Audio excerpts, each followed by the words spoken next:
ഒരു സമൂഹത്തോട് ഒരിക്കലും കാട്ടാൻ പറ്റാത്ത അതിക്രമമാണ് ആ നഗരസഭ കേന്ദ്രീകരിച്ചുകൊണ്ട് കേരള സമൂഹത്തോട് കാട്ടിക്കൊണ്ടിരിക്കുന്നത്. LDFിൻ്റെ നേതാക്കന്മാർ പറഞ്ഞു, ഇപ്പോൾ പണ്ടത്തെ പോലെ തിരുവനന്തപുരത്തെ തെരുവോരങ്ങളിൽ മാലിന്യം കാണാനില്ല, കുന്നുകൂടി കിടക്കുന്നത് കാണാനില്ല എന്ന് പറഞ്ഞു. ഈ മാറ്റുന്ന മാലിന്യം സംസ്കരിക്കുന്ന പ്ലാന്റ് ഈ ഭൂമിയിൽ എവിടെയാണ് സ്ഥാപിച്ചിരിക്കുന്നത്? ഇതിന് ഉത്തരം കിട്ടിയേ മതിയാവുകയുള്ളൂ. 31,50,000 രൂപയാണ് ഒരു ദിവസം തിരുവനന്തപുരം കോർപ്പറേഷനിലെ 101 വാർഡുകളിലെ വീടുകളിൽ നിന്നും ഹോട്ടലുകളിൽ നിന്നും ഹോസ്പിറ്റലുകളിൽ നിന്നുള്ള മാലിന്യം CPM നിയമിച്ചിരിക്കുന്ന CPM നേതാക്കന്മാരുടെ ബിനാമി ഏജൻസികൾ എടുത്തു മാറ്റുന്നതിലൂടെ അവർക്ക് ലഭിക്കുന്നത്. ഇവരുടെ 31,50,000 രൂപ അഴിമതിയിലൂടെ ഉണ്ടാക്കുന്നുവെങ്കിൽ ഇവർ മറ്റുള്ള കാര്യങ്ങളിലൊക്കെ എന്തൊക്കെ ചെയ്യുന്നു? നമസ്കാരം. തദ്ദേശ തെരഞ്ഞെടുപ്പിൽ തിരുവനന്തപുരം നഗരസഭയിൽ BJP നേതൃത്വം വലിയ വിജയപ്രതീക്ഷയാണ് വെച്ചു പുലർത്തുന്നത്. സ്ഥാനാർത്ഥികളെല്ലാം തന്നെ വലിയ രീതിയിലുള്ള കോൺഫിഡൻസോടുകൂടിയാണ് പ്രചരണങ്ങളെല്ലാം തന്നെ നടത്തിക്കൊണ്ടിരിക്കുന്നത്. എന്തായാലും നിലവിലിപ്പോൾ തെരഞ്ഞെടുപ്പിലെ പ്രകടന പത്രികയും വികസന രേഖയും BJP നേതൃത്വം പ്രകാശനം ചെയ്തിരിക്കുകയാണ്. അതിൻ്റെ ചടങ്ങ് നിലവിലിപ്പോൾ BJP സംസ്ഥാന ഓഫീസായ മാരാർജി ഭവനിൽ നടക്കുകയാണ്. വളരെ പ്രതീക്ഷയോടെയാണ് കേരളം BJPയുടെ സംസ്ഥാന അധ്യക്ഷൻ പ്രകാശനം ചെയ്ത ഈ വികസിത രേഖയെ നോക്കിക്കാണുന്നത്. ഞാൻ അതിലേക്ക് കൂടുതൽ കടക്കുന്നില്ല, കാരണം എല്ലാം അതിലുണ്ട്. അതിലുള്ള കാര്യങ്ങൾ ജനങ്ങൾ വായിക്കുക, വായിച്ചതിന് ശേഷം നമ്മുടെ നാടിനെ മുന്നോട്ട് നയിക്കുവാൻ സഹായിക്കുക എന്നുള്ളതാണ് അതിൻ്റെ സന്ദേശം. ഞാൻ സംസ്ഥാന അധ്യക്ഷൻ സൂചിപ്പിച്ചതനുസരിച്ച് 1-2 പോയിന്റുകൾ മാത്രമാണ് ഒരു കൗൺസിലർ, കഴിഞ്ഞ 5 വർഷമായി ഈ നഗരസഭയ്ക്കുള്ളിൽ പ്രവർത്തിക്കുന്ന ഒരു കൗൺസിലർ എന്നുള്ള നിലയ്ക്ക് 1-2 എക്സ്പീരിയൻസ് ഷെയർ ചെയ്യാൻ മാത്രമാണ് ഞാനിവിടെ നിൽക്കുന്നത്. സത്യത്തിൽ പറഞ്ഞറിയിക്കാൻ പറ്റാത്ത തരത്തിലുള്ള ഒരു സമൂഹത്തോട് ഒരിക്കലും കാട്ടാൻ പറ്റാത്ത അതിക്രമമാണ് ആ നഗരസഭ കേന്ദ്രീകരിച്ചുകൊണ്ട് കേരള സമൂഹത്തോട് കാട്ടിക്കൊണ്ടിരിക്കുന്നത്. കഴിഞ്ഞ കുറേ ദിവസമായി മുതിർന്ന സ്ഥാനാർത്ഥികളായിട്ടുള്ള LDFിൻ്റെയും UDFിൻ്റെയും നേതാക്കന്മാരും ഞങ്ങളിൽ പല സ്ഥാനാർത്ഥികളും ഒരുമിച്ച് പല പാനലിസ്റ്റുകളായി പല മാധ്യമങ്ങളിലും അല്ലാതെ തിരുവനന്തപുരത്തെ സന്നദ്ധ സംഘടനകളൊക്കെ സംഘടിപ്പിക്കുന്ന ചർച്ചകളിലൊക്കെ പങ്കെടുത്തുകൊണ്ടിരിക്കുകയാണ്. അതിൽ വന്ന 45 വർഷം കൊണ്ട് സംസ്ഥാന അധ്യക്ഷൻ പറഞ്ഞതുപോലെ ഈ കോർപ്പറേഷൻ ഭരിക്കുന്ന LDFിൻ്റെ നേതൃത്വത്തോട് BJP ചോദിച്ച ഇന്നും ഉത്തരം ലഭിക്കാത്ത ഒരു ചോദ്യം ഞാൻ മാധ്യമപ്രവർത്തകരോട് മുന്നിൽ വയ്ക്കുകയാണ്. ആ ചോദ്യത്തിന് ഉത്തരം കണ്ടെത്തുക എന്നുള്ളതാണ് ഈ തെരഞ്ഞെടുപ്പിൽ പ്രധാനമായും നമ്മളൊക്കെ തന്നെ ആഗ്രഹിക്കുന്നത്. നിങ്ങൾ ഒരുപാട് പ്രശ്നങ്ങൾ നഗരസഭയെക്കുറിച്ച് പറയാനുണ്ട്. ഒറ്റ കാര്യം മാത്രമാണ് ഞാൻ മെൻഷൻ ചെയ്യാൻ ഉദ്ദേശിക്കുന്നത്. മനുഷ്യൻ്റെ ജീവിതത്തിന് മുന്നോട്ട് പോകുവാൻ വേണ്ടി അടിസ്ഥാനപരമായി പരിഹരിക്കേണ്ട പ്രശ്നങ്ങൾ ഏറ്റവും പ്രധാനപ്പെട്ടതാണ് തിരുവനന്തപുരം ആഗ്രഹിക്കുന്ന വേസ്റ്റ് മാനേജ്മെൻറ്റ്, മാലിന്യ പ്രശ്നം. കഴിഞ്ഞ ദിവസം പങ്കെടുത്ത ചർച്ചയിലൊക്കെ തന്നെ LDFിൻ്റെ നേതാക്കന്മാർ പറഞ്ഞു, ഇപ്പോൾ പണ്ടത്തെ പോലെ തിരുവനന്തപുരത്തെ തെരുവോരങ്ങളിൽ മാലിന്യം കാണാനില്ല, കുന്നുകൂടി കിടക്കുന്നത് കാണാനില്ല എന്ന് പറഞ്ഞു. അതുകൊണ്ട് തന്നെ ഞങ്ങൾ ഈ സിറ്റി കൃത്യമായിട്ട് ക്ലീൻ ആക്കുകയാണെന്ന് പറഞ്ഞു. ഞാൻ അവരോട് ചോദിച്ചതും മാധ്യമങ്ങൾ അവരുത്തരം പറയുന്നില്ല. മാധ്യമങ്ങളുടെ മുൻപിൽ വയ്ക്കാൻ ഞങ്ങൾക്ക് അറിയേണ്ട ഒരാഗ്രഹം, ഈ മാറ്റുന്ന മാലിന്യം സംസ്കരിക്കുന്ന പ്ലാന്റ് ഈ ഭൂമിയിൽ എവിടെയാണ് സ്ഥാപിച്ചിരിക്കുന്നത്? ഇതിന് ഉത്തരം കിട്ടിയേ മതിയാവുകയുള്ളൂ. ഇതിന് 45 വർഷം കൊണ്ട് ഭരിക്കുന്നത് ഈ മാറ്റുന്ന മാലിന്യം കൊണ്ട് വീടിനകത്തോ പാർട്ടി ഓഫീസിലോ വയ്ക്കാൻ പറ്റില്ലല്ലോ.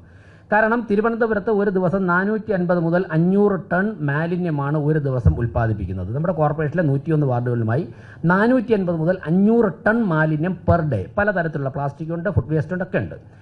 അപ്പോൾ ഇതിലേക്ക് ഒരു അന്വേഷണം നടത്തുമ്പോൾ മനസ്സിലാകുന്നത്, 1 ഇച്ഛാശക്തിയുടെ അഭാവം, 2 അതിനേക്കാൾ ഭീകരമായിട്ടുള്ള സാമ്പത്തിക തിരിമറിയാണ് നടക്കുന്നത്. മാലിന്യത്തിൽ അഴിമതി നടക്കുന്നത് എങ്ങനെയാണെന്ന് നിങ്ങൾക്ക് ഒരു ചെറിയ ചിന്ത എന്തെങ്കിലും വരുന്നെങ്കിൽ 5 വർഷത്തെ കൗൺസിലർമാരെന്നുള്ള ഞങ്ങളുടെ ജീവിതത്തിൽ ഞങ്ങൾ പഠിച്ച കാര്യങ്ങൾ ഒരു മിനിറ്റ് കൊണ്ട് ഞാൻ നിങ്ങളോട് ഷെയർ ചെയ്യാം.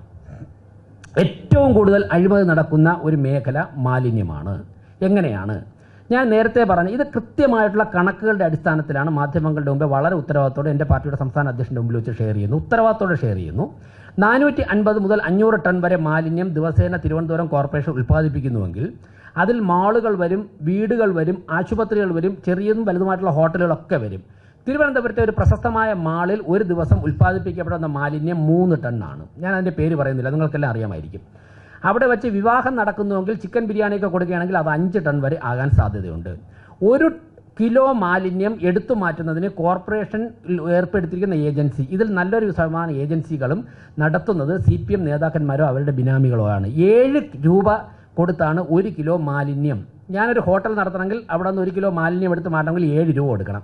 അപ്പോൾ ഞാൻ നേരത്തെ പറഞ്ഞ മാളിൽ നിന്നും 3000 കിലോ മാലിന്യം, അതായത് 3 ടൺ മാലിന്യം മാറ്റണമെങ്കിൽ പെർ ഡേ 21,000 രൂപ ആ ഏജൻസിക്ക് കൊടുക്കുമ്പോഴാണ് അവരുടെ ലോറി വന്ന് ഈ 3 ടൺ മാലിന്യം എടുത്ത് മാറ്റുന്നത്. 5 ടൺ ആണെന്നുണ്ടെങ്കിൽ 35,000 രൂപയാവും. കല്യാണങ്ങളുടെ ദിവസം 5 ടൺ ആവും.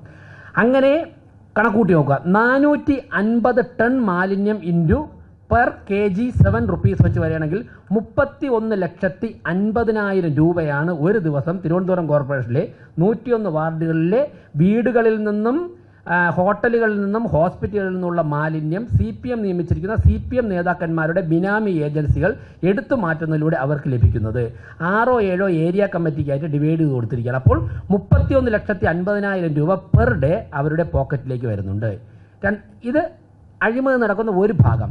2, ഈ മാലിന്യം എന്ത് ചെയ്യുന്നു? അവിടെയാണ് ഞാൻ ആദ്യം ചോദിച്ച ചോദ്യത്തിൻ്റെ പ്രസക്തി. ഈ മാലിന്യം നിങ്ങൾ എടുത്തു മാറ്റുന്നു, നിങ്ങൾ എവിടെയെങ്കിലും ഡിസ്പോസ് ചെയ്യണമല്ലോ, ശാസ്ത്രീയമായി സംസ്കരിക്കണമല്ലോ.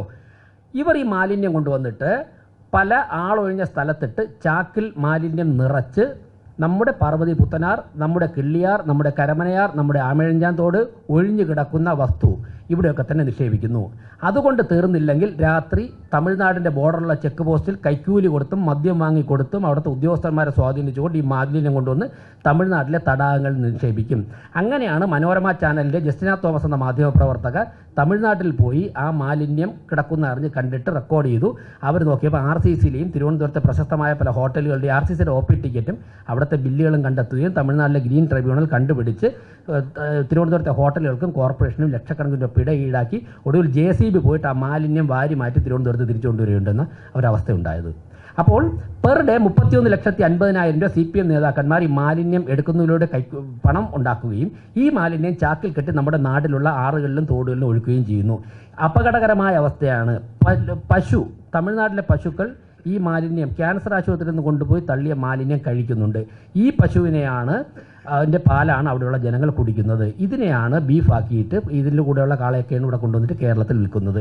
ഒരു സമൂഹത്തിന് മുഴുവനും ദോഷം വിതറി പണം ഉണ്ടാക്കുന്ന ഒരു ഭാഗം, മറുഭാഗത്ത് അസുഖവും മാറാരോഗങ്ങളും വിതറി മുന്നോട്ട് പോകുന്ന അപകടകരമായ ഒരു സംവിധാനമാണ് ഉണ്ടാകുന്നത്. മാലിന്യത്തിൽ നിന്നും പെർ ഡേ 31,50,000 രൂപ അഴിമതിയിലൂടെ ഉണ്ടാക്കുന്നുവെങ്കിൽ ഇവർ മറ്റുള്ള കാര്യങ്ങളിലൊക്കെ എന്തൊക്കെ ചെയ്യുന്നു? അതുകൊണ്ട് വേസ്റ്റ് മാനേജ്മെൻറ്റ് പ്ലാൻ ഉണ്ടാക്കാത്തതിൻ്റെ ഒരു വശം പെർ ഡേ 31,50,000 രൂപ കൊണ്ടിരിക്കുന്നു. 2, അവരുടെ ഇച്ഛാശക്തിയുടെയും പ്ലാനിങ്ങിൻ്റെയും അഭാവം. ഇങ്ങനെ ഓരോന്നിലും ഉണ്ട്. ഞങ്ങൾ വളരെ വിശദമായി ചർച്ച ചെയ്തതിൻ്റെ അടിസ്ഥാനത്തിലാണ് ഈ മാർഗരേഖ ഇത് തയ്യാറാക്കിയിരിക്കുന്നത്. ഇതിൽ പറഞ്ഞിരിക്കുന്ന ഓരോ വാക്കും ഓരോ അക്ഷരവും മാധ്യമപ്രവർത്തകർ പഠിക്കണം. സമൂഹത്തിന് വേണ്ടിയുള്ളതാണ്. ബാക്കി കാര്യങ്ങൾ അതിൽ എഴുതിയിട്ടുള്ളതുകൊണ്ട് ഞാൻ എക്സ്പ്ലെയിൻ ചെയ്തില്ല. ഇത് ഞാൻ പറഞ്ഞ പല അഴിമതികളുടെ ഒരു വശം മാത്രമാണ്. ഇതിനേക്കാൾ ഒരുപാട് കാര്യങ്ങൾ പറയാനുണ്ട്. ബാക്കിയൊക്കെ തന്നെ വഴിയെ സംസാരിക്കാം. ഞാൻ സമയക്കുറവ് കൊണ്ട് ചുരുക്കുന്നു, നിർത്തുന്നു. നന്ദി, നമസ്കാരം. മാലിന്യ പ്രശ്നം മുതൽ തെരുവുനായ ശല്യം വരെ നിരവധി പ്രതിസന്ധികളാണ് തിരുവനന്തപുരം നഗരത്തിലുള്ള ജനങ്ങൾ നേരിട്ടുകൊണ്ടിരിക്കുന്നത്. ഇതിനെല്ലാം തന്നെ പരിഹാരം കാണുവാൻ BJP നേതൃത്വത്തിന് സാധിക്കുമെന്നാണ് അവർ വ്യക്തമാക്കുന്നത്. അതുകൂടാതെ 2030 ഇന്ത്യയിലെ ഏറ്റവും മികച്ച 3 നഗരങ്ങളിൽ ഒന്നാക്കി തിരുവനന്തപുരം നഗരത്തെ മാറ്റും. BJP ഭരണത്തിൽ വന്നാൽ അത്തരത്തിലൊരു ഖ്യാതി തിരുവനന്തപുരം നഗരത്തിന് നേടിത്തരാൻ സാധിക്കുമെന്നാണ് BJP നേതൃത്വം നമ്മളോട് വ്യക്തമാക്കുന്നത്. ക്യാമറമാൻ അഖിൽ അശോകിനൊപ്പം അമൽ രുദ്ര, മറുനാടൻ മലയാളി, തിരുവനന്തപുരം.